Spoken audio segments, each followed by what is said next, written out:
before she ascended to the throne as Queen Elizabeth II. Young Princess Elizabeth played a noteworthy role during World War II. Her service not only marked a significant moment in her personal development, but also made her the first female member of the British royal family to serve in the military. This period of her life highlights her dedication to her country and her determination to support the war effort alongside her fellow citizens. Early years during the war.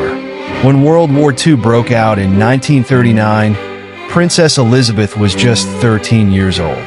Like many children in the United Kingdom, she experienced the fears and uncertainties brought about by the war. Alongside her sister, Princess Margaret, she was initially moved out of London to avoid the bombings of the Blitz, staying in Windsor Castle for safety. During this time, Princess Elizabeth made significant contributions to the war effort by connecting with the British people, especially children.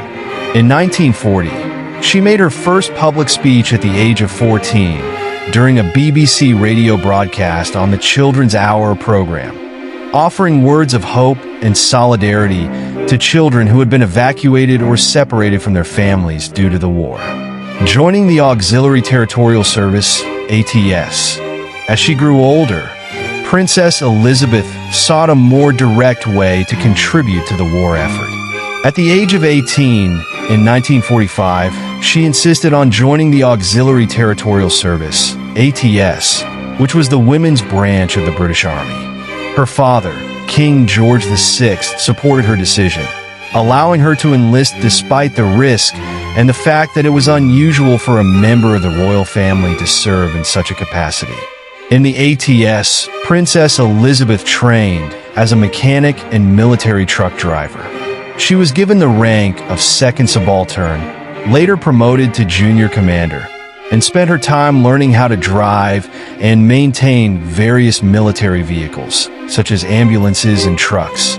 She trained at a camp in Aldershot, and during this period, she acquired valuable skills in mechanics and driving, which were essential to wartime logistics. A symbol of unity and service.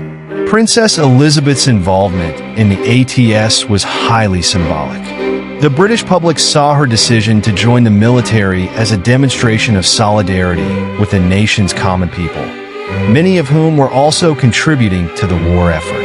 Although she did not see combat, her service was a reflection of her desire to be part of the collective struggle and stand shoulder to shoulder with those serving the country.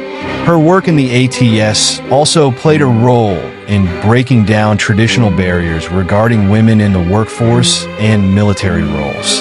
While many women were already contributing to the war effort in various capacities, Elizabeth's participation further emphasized the importance of their contributions during this time of crisis. End of the war and the Victory Parade. When the war in Europe ended on May 8, 1945, known as Victory in Europe, V-Day, Princess Elizabeth and Princess Margaret famously slipped out of Buckingham Palace to join the crowd celebrating in the streets of London.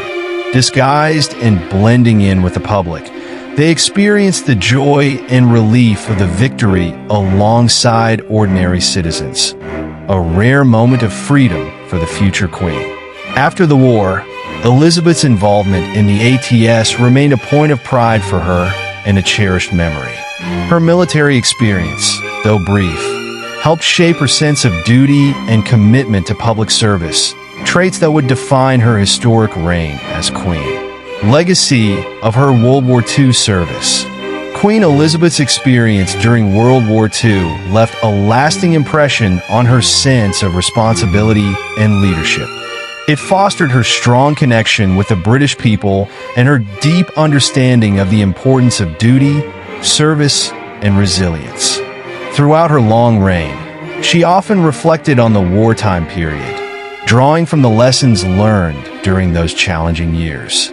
As the first female member of the royal family to serve in the military, her participation in the war effort stood as a powerful testament to her devotion to her country and her people, a devotion that would continue for the next 7 decades.